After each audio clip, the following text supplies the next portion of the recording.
So let's quickly talk. Hey, hello, welcome to the show. I'll be forgetting to do that because I just want to dive into it.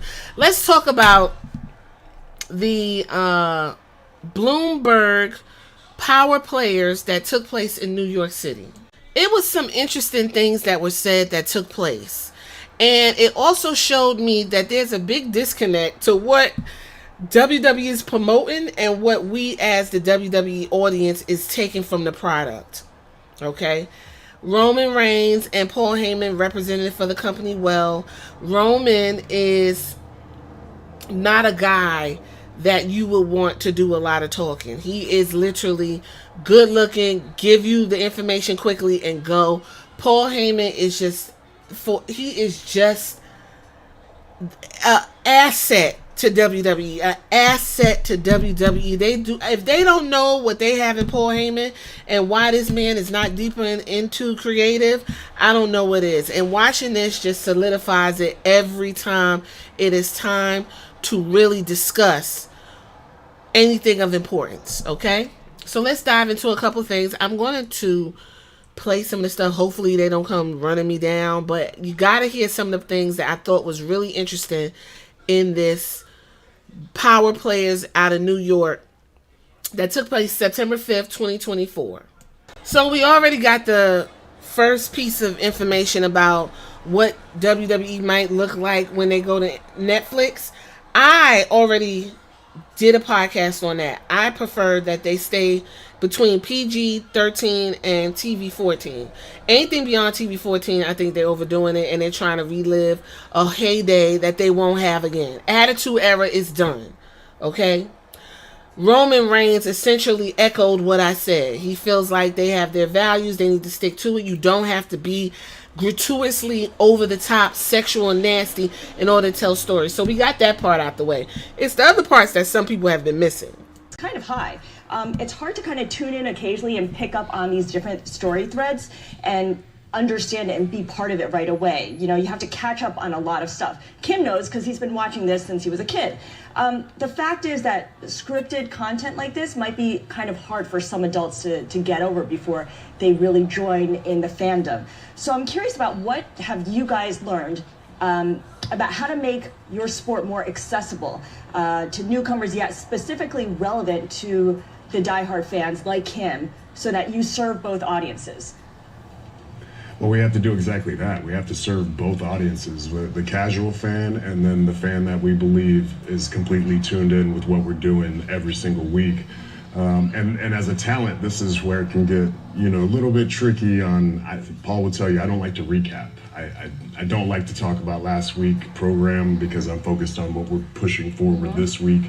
But a lot of times you have to do that. You have to remind your audience of, just like before you watch a Game of Thrones, they give you a bit of a recap before you go into this new episode. Last week on Game of Thrones. Exactly. So there are times where we will give you that package and give you some of that B-roll, but there's other times where we can creatively fit it into our in real-time script, today's script about things that happened last week. So it's a constant battle creatively to continue to keep everybody informed and then also, be cognizant enough to know that there might be a new viewer coming. Hopefully there's a new viewer coming in this week, and we need to speed them up and then also entice them to keep them on the ride, The sitcom theory. If you ever, what's the most successful sitcom of all time is Friends. And if you watch the later episodes, it's hi, how you doing? Great, what's going on, this and that. But if you watch the first 2 seasons, every single time the characters addressed each other, they called each other by their names. Hi, Ross. Hi, Rachel. How you doing, Ross? I'm good, Rachel. What'd you eat for lunch today, Ross? I don't know, Rachel. What'd you eat? And they just keep on saying their names, so that when you watch it, you go, oh, that's Ross, oh, that's Rachel. And you know all the characters' names. I've been doing this for almost 40 years. My shtick is, the first thing I say is, ladies and gentlemen, my name is Paul Heyman. Because I like what Paul was saying. Hopefully that wasn't a lot for y'all, because I think it's important where their thought process is in terms of how to introduce a casual fan and get them on the hook. They're saying what they do, but outside of them giving the recap on what happened at, other pay-per-views or last episode of Raw, they don't do that a lot. And this is where the disconnect comes, because especially when it's time to introduce a new wrestler, WWE has had a very, very difficult time introducing these wrestlers and getting us invested in the wrestlers that they're introducing it to us. And that is something that they're going to have to really tighten up on. I've never watched this before. I don't know who this guy is. God damn, he looks good. But you know what? That's the tribal chief. So if you don't know who we are within a minute of us presenting ourselves, you at least know, okay, that guy's Paul Heyman. That's his tribal chief. And he serves his tribal chief. Yes. So it's always the understanding that there are going to be more first-time viewers every time we're on television, or we're not growing our audience. So if it's an understanding that there's going to be first-time viewers, then they need to start introducing people the way he just used that Friends analogy. This is Ross. This is whoever is on Friends, because I ain't never really watched the show. So we'll just use Martin. You got Martin, Gina, Pam, what's his name? I forgot. Baldhead, don't never have a job, and Cockroach. Now Cockroach is, of course, what his name was on the Cosby Show. But either way, we know who these people are. A lot of times there's people showing up on Raw and SmackDown and we don't know who the fuck these people are. Don't nobody care. And I think this is a disconnect that they're talking here at the Power Players and what's translating on Raw and on the TV shows. I just thought that was interesting to touch on. So the next thing that I thought was very interesting was, how do WWE reach their female audience? So let's get into the question and the answer. Try to reach out to a female audience as well, because according to... Well, take a look at Roman Reigns. Next question. I'm told that women make up anywhere from 1/3 to 40% of WWE's audience, depending on who you ask. Did you hear that? 40% of WWE's audience is women. And you would think that they would pander to us more and not just showing us Roman Reigns. If AEW, I would love to know their audience for women. 40% of the WWE audience, according to this woman, is ladies. That is outrageous. Let's keep going. And Stephanie McMahon, the chief brand officer, has said that storytelling is the key. Of course, Roman Reigns doesn't hurt either, to capturing female fans. So beyond, there's a very competitive female division, as Kim has informed me. I'm curious how the two of you advance this effort in the ring. How do you ensure that you capture female audiences and keep them through what you do in the ring and how you present what's happening in the ring? Paul, why don't you go first?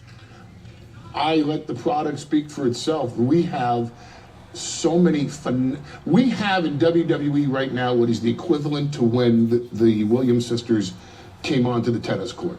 We have the greatest female roster in the history of this industry, and they're not just there for sex and appeal. They are there because the women in WWE right now, number one, are the best. Ronda Rousey came to WWE to display her athletic skills. And while doing it, she got a chance to also display her own persona as a character. But when Ronda Rousey, who is to MMA what the Williams sisters were to tennis, comes to WWE to do that, it speaks volumes of what we're doing. So the women here are not only magnificent athletes, they have acting chops as well. And you won't find it anywhere else. You'll either find great actresses, or you'll find great athletes. And here, you find the marriage of them both. Roman, you've been essentially... I don't know about that. Because that's not what's being translated on SmackDown, Raw, maybe in NXT. But the women, if you have such top-of-the-line, world-class athletes, actresses, then they would be showcased more on Mondays and Fridays and Monday nights. Maybe when they go to NXT and Netflix, that they'll start showing more women. SmackDown, they do show women, but it's really a really significant piece of the pie because of this bloodline thing is so huge. But what Paul Heyman sounds really good, but that's not what's going on. I thought that was really interesting that he he bigged up the ladies. He put them over, and I appreciate that, but that's not what's happening. I thought that was really, really interesting, and it showed a huge disconnect to what they're pushing and what they're actually giving us as the viewers, especially us ladies. So that was really it. Just those things that I thought was significant, and it's not getting a lot of attention from this little section of the overall power players out in New York, hosted by Bloomberg News. Y'all tell me what y'all think. If you learned anything, 40% of the audience is women. I'm blown away by that. That alone is like, what? And we're watching, and you can't give us more women? That's something. That's really something to be said about that. That's really it. Y'all tell me what y'all think in the comments, and let's have the conversation.